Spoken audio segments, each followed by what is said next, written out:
As you start to develop systems and processes and you start to learn about business development, you start to learn the importance of identifying like what is the niche that we're targeting.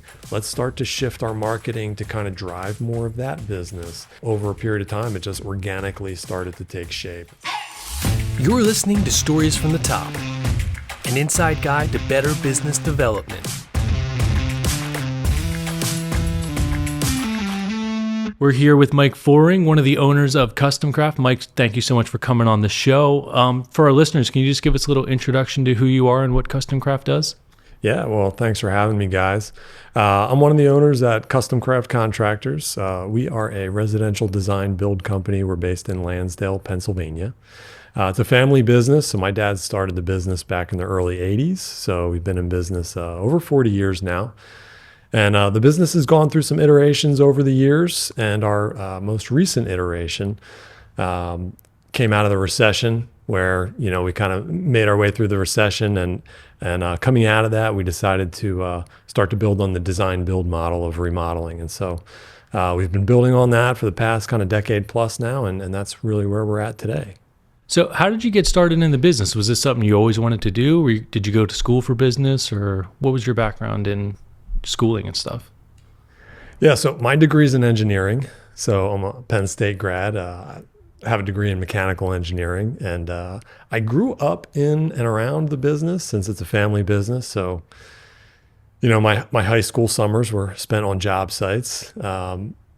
Probably coming out of that, I felt like, I'm going to head to college and maybe explore some different paths. But shortly after graduation, I was down in kind of DC, Baltimore area doing my thing for a little while. And then life just kind of brought me back to the area. And at the time, it was 2006, 2007. The housing industry was booming. And, my dad said, hey, we're starting to do some internal design work. You have a background in design. Would you like to be part of the business again? So I said, well, I'll give it a try.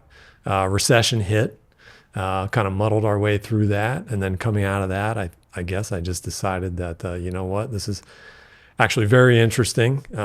Businesses are very much like machines in a way, mechanical components. There's different elements. You can tinker with them and see the results. So, I stuck with it and have continued to kind of grow and build the business along with my dad to where we're at today. So what was kind of your evolution from, I guess with the engineering background, you were kind of more on the design side of things almost, right? How did you go from that into more of that leadership type of role? Yeah, good question. I think it was a little bit more of an organic process. I don't think that it was anything that I had any specific intentions when we started of like, hey, this is exactly where I want to be. When I started, I did come in on the design side. So I took some classes on, my degrees in mechanical. So I took some classes in, residential design, interior remodeling, things like that.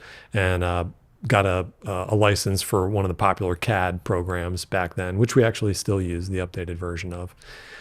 And then in the process of going through the recession, actually, one of my dad's longtime employees, who was kind of like a partner, ended up passing away, and he did most of the sales. And between him passing away and the recession hitting, we kind of downsized a little bit. I ended up taking over the sales role, and that's where I started looking for ways to get better in sales and kind of look at that side of the business. And then that just evolved. I think my dad did a great job in kind of building the business. I will say his passion is definitely like in the field in carpentry. He was a carpenter by trade and was just really good at what he did and kind of had a vision for how he wanted to do it and started the business and did really well and kind of morphed into a couple different general contracting iterations.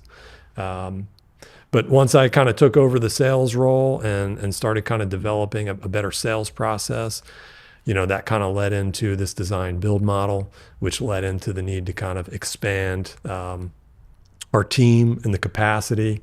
And I think that's where I started learning, like, okay, if you want to grow, you got to start learning about how to grow in business, how to work with people and different personalities and how to structure things so that, it's not just the business isn't just relying on you to be the sole performer, because it's very limiting.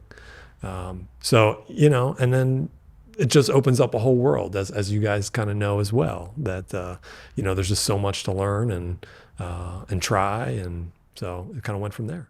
Yeah, you brought a whole stack of books.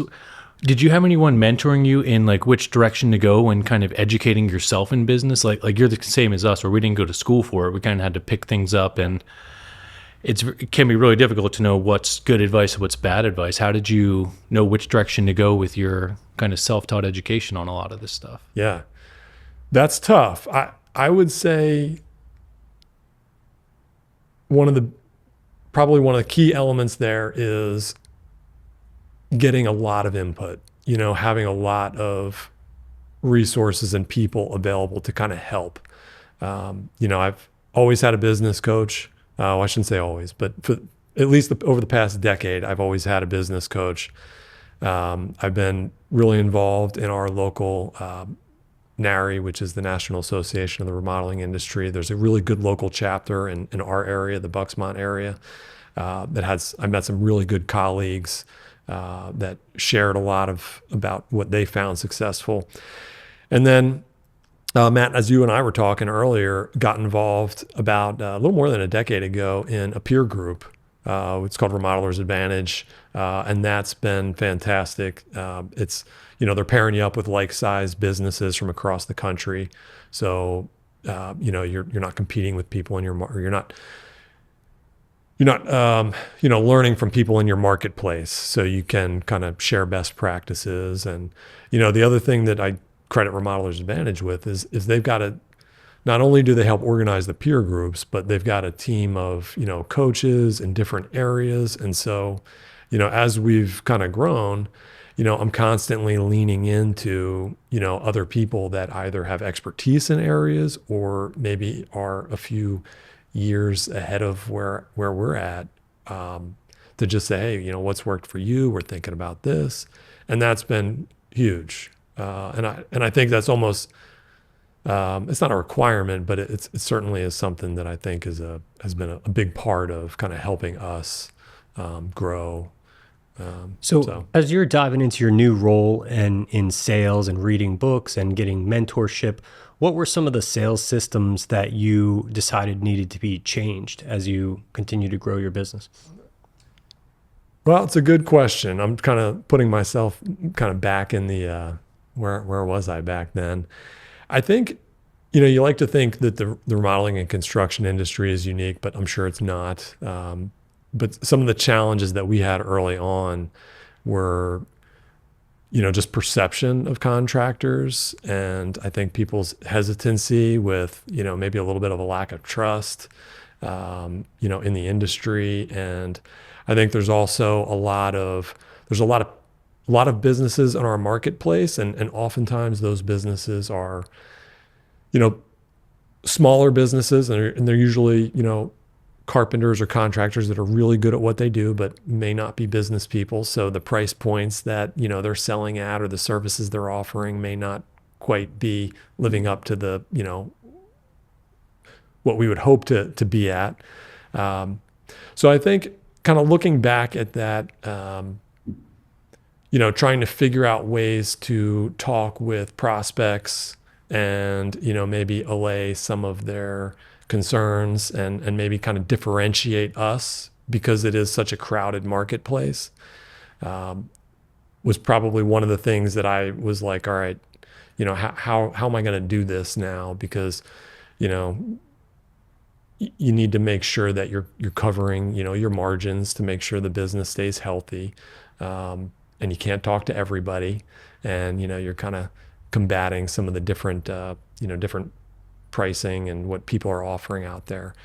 So pretty early on, I was like, all right, being an engineer, I need some type of a system or methodology here. And I don't have a background in business or sales. So it's like, let me see what's out there. And one of the books I brought is written by David Sandler. And that was kind of the system that I decided was going to be the right fit for us. It's the Sandler selling system. And his book, I don't know if it's the first book he wrote, but kind of his marquee book is You Can't Teach a Kid to Ride a Bike at a Seminar. So got connected with a local Sandler trainer. I mean, I'm pretty sure they're like a national, organization. I think they have local franchises. So probably just about everywhere somebody can find somebody locally that, can train in that model. But that was huge because that at least gave me some structure as to how to do this.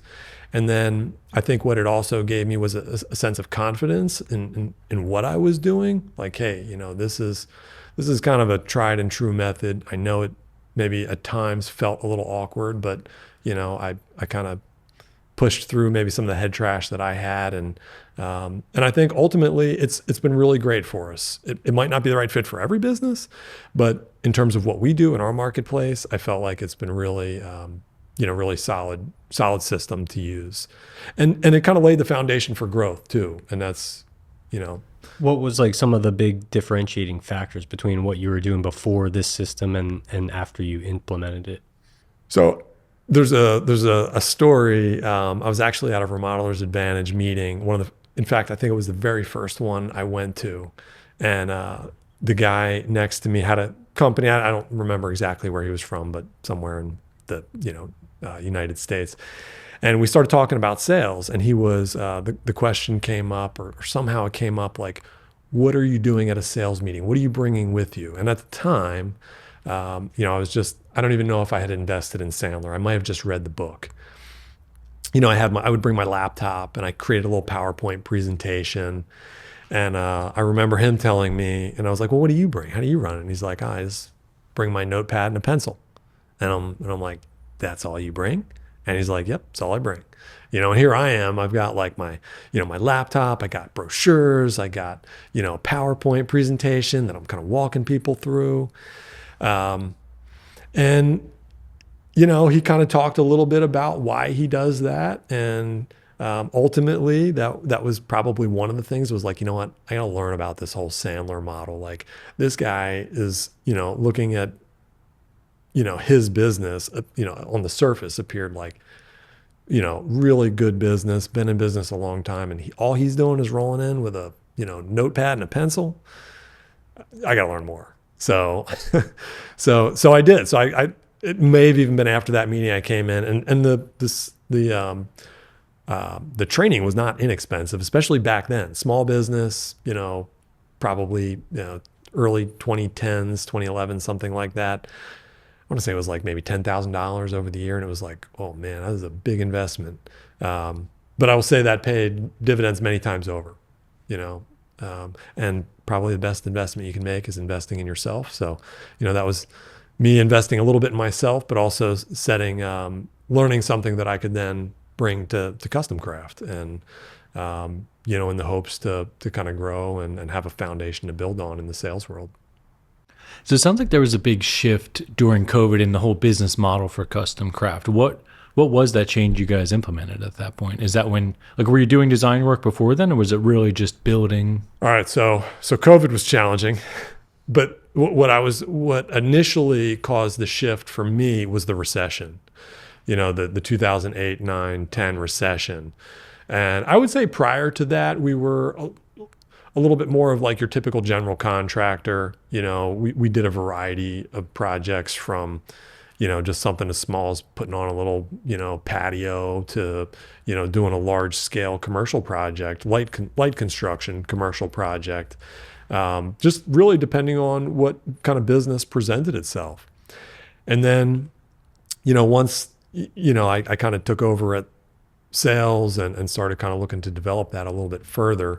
I think the design build model started to, kind of develop as, hey, this is where we want to invest more of our time and effort. And that, when you look at as a business, you might be doing a variety of different types of projects. At some point, you probably take a step back and you say, all right, we're doing all these projects. They, range in size from maybe a couple $100 to maybe hundreds of thousands of dollars. What are we doing the best at? What's giving us the best client satisfaction? at the bottom line, what's delivering the most, profitability to the business. And I think that's also what contributed to like, hey, the projects that we seem to do really well, clients love us. We seem to just, and then when clients love you, you just kind of get more of it. We seem to be able to do it efficiently.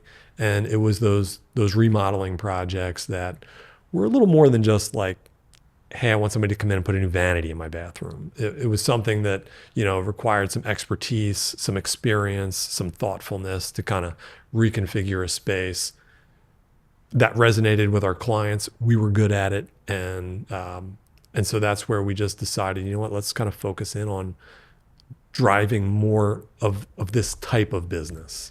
So how did you drive that shift? Was it something that you changed in your marketing or in your sales presentations? I think it's probably like not one thing that I could point to that said, hey, we decided on Friday we were going to make a change, and then on Monday morning we showed up and just started doing it differently. For us, I feel like it was maybe a little bit more organic in that, as we started kind of developing our processes and kind of learning how we wanted to sell and present custom craft, the conversations and the way that we were presenting ourselves just started to slowly kind of skew in that direction. And then I think, we hired our first designer somewhere around 2013, 2014. Prior to that, I was doing some of the design, and we were working with some different designers that we would just use as 1099 subcontract out. And so, we started just kind of slowly focusing in on that, and then, started building some momentum there, hired a designer, and then, it just kind of grew from there.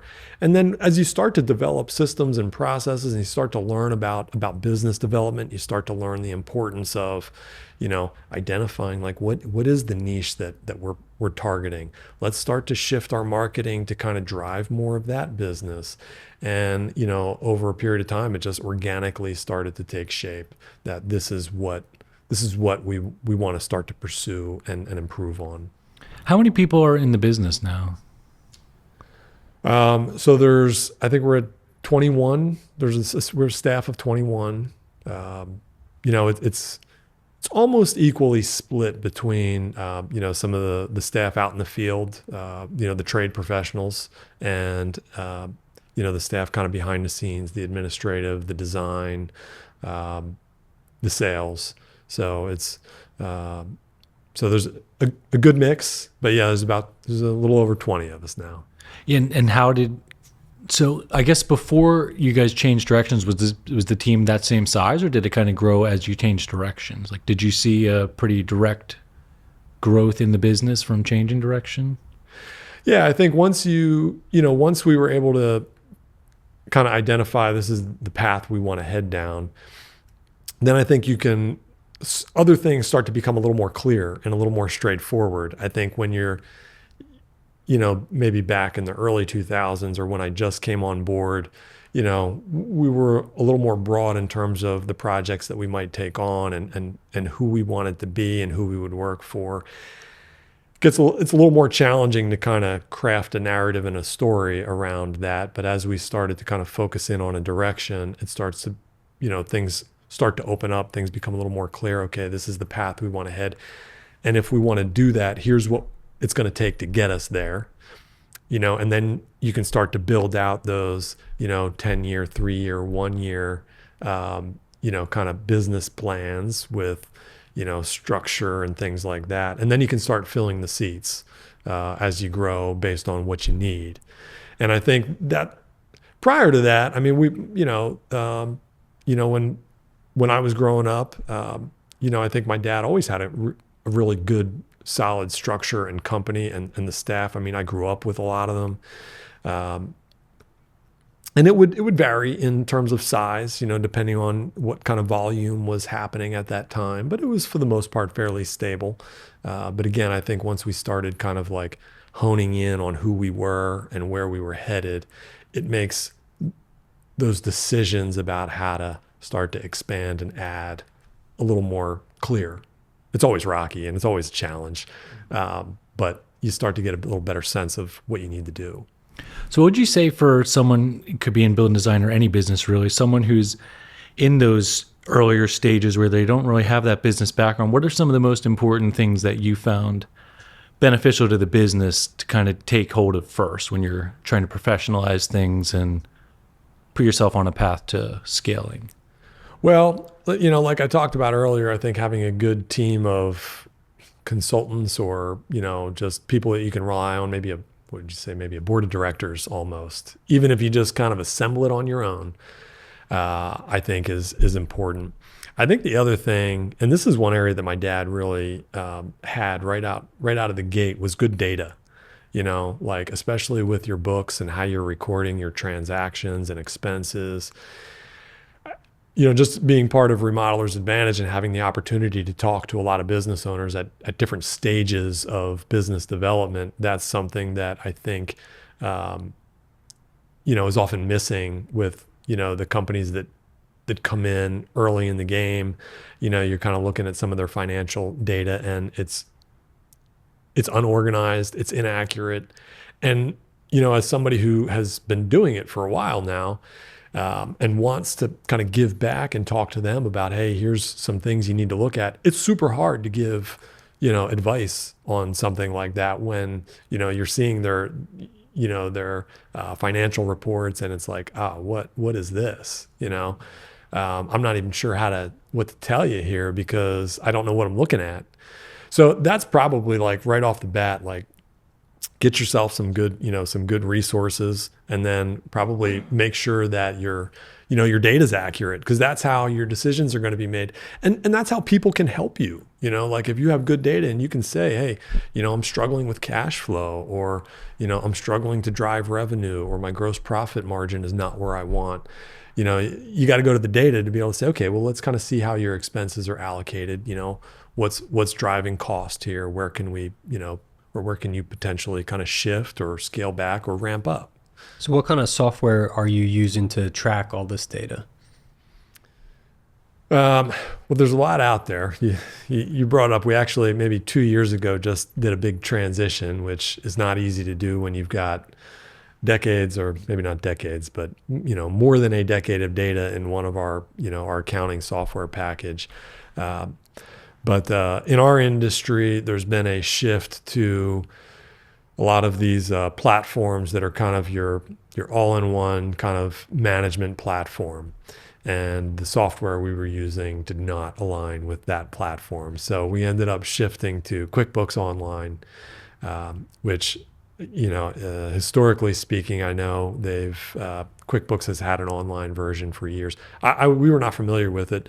And we got a lot of pushback from some of the folks in the industry talking about maybe some of the limitations of QuickBooks Online, but it seemed to work with most of the management platforms that were out there. So we said, you know what, we're going to bite the bullet. We're just going to go QuickBooks Online. So that's what we did. And I mean, yes, it's not as robust as the previous software package we were using, but once you kind of get the hang of it, you can get the data that you need, and it integrates almost seamlessly with our management platform. So, in terms of, having folks in the business making purchases and, and doing different transactions, they can do it through the platform, and then, it will just automatically kind of link up with, QuickBooks, and it's a nice cross check. So it's been good, but it was rocky. And whenever you're changing a accounting software like that, it's a big endeavor, because there's a lot of things you got to set up, and especially when you're a business that is already, has a lot of transactions going, to try to make that shift. So, yeah, I don't think we'd want to do that again on a regular basis. It's messy for sure.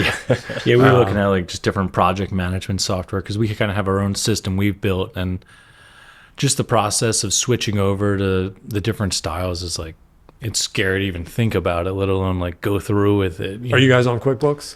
We're not on QuickBooks. We use a budgeting software for accounting, and it's called YNAB. And then we use like our own custom-made spreadsheet for our project management. Okay. And I think that's going to work until our team gets a little bit bigger. Like I could see like its breaking point being correlated with how many members of the team are using it. Okay. For now, it's still working because we have pretty much like 4 people accessing our spreadsheet. But I could see if we had like 10 people, we'd probably want to switch over to like something where people can log in and see things that are more specific to them. So now there's like your project management platform, and then there's your accounting software.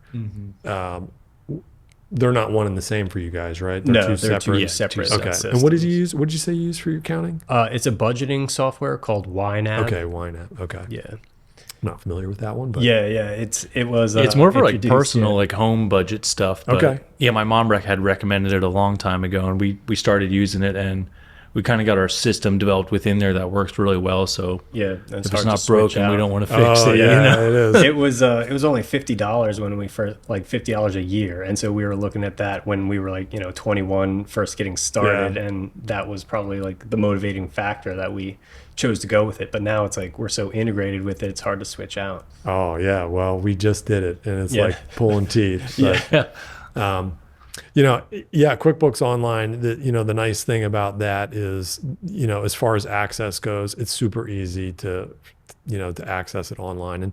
And our accountant can jump in there as well. Like, if we have questions, I mean, we're doing all the postings and everything in-house, but, if we have a question on like, how do we handle this? Or just in terms of getting feedback on, kind of quarterly reports, he can just jump just in be able there to punch reports out of there. or if we're having trouble with the transaction, he'll just come in there and be like, all right, here's how I want you to do it, and he can just do it if if we want. So it's nice in that regard. And I will say that one of the things I really miss is from our old system, I could go back, years and see trends. I can still do that, but it's a lot harder because all the legacy stuff is all in like spreadsheets and things kind of saved. So, it was nice. Now we've got a couple years with QuickBooks Online. So now it's like, okay, finally The new I database can get some comparison reports, Right. year over year comparisons, which is like super helpful as well. So, yeah. So what's next on the horizon with Custom Craft? Do you guys have like a 5-year plan? Any new implementations you're going to bring into the business? Yeah, we do. So we're at an exciting point. I mean, I feel like, we haven't talked too much about it, but we brought in the EOS model, the Entrepreneurial Operating System from the book Traction, which has, done a nice job of kind of helping us start to even further refine where we want to head with things. And one of the kind of the bigger elements that we're working on right now is we have a small office building in Lansdale. So we're right by the turnpike entrance there, if you guys are familiar with the area. And there's a property next to us that was zoned residential, and it's literally right next to us. Our properties adjoin. And the gentleman that owned the property ended up moving out and put the home on the market. And it was in need of some work. The road that we're on has gotten fairly busy over the last couple decades. And so we purchased it. And we are currently working with the township to try to get that zoned commercial and merged with our lot.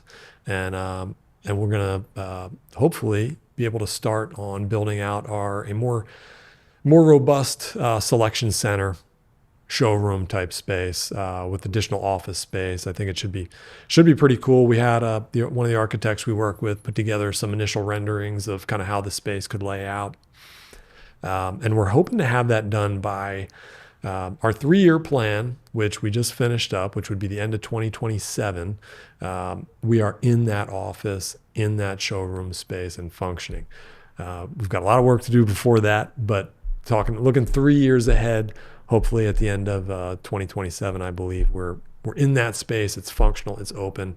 But yeah, First, we're first trying to work with the township to get through some zoning issues, and then we can kind of start further developing the plans, and then hopefully in the the next year or two start the build out. So awesome. Yeah, should be really cool. Super excited to see all that stuff. Mike, thanks so much for coming on the show. We have 2 other episodes coming up with Mike. We're going to talk about team and leadership development and creating a 5-star customer experience. Very cool. All right, thanks guys. So, thank you. Thanks. Stories from the Top is your guide to successful business development.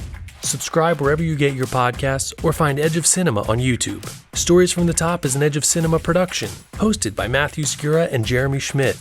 To learn more or get in touch, visit edgeofcinema.com/podcast.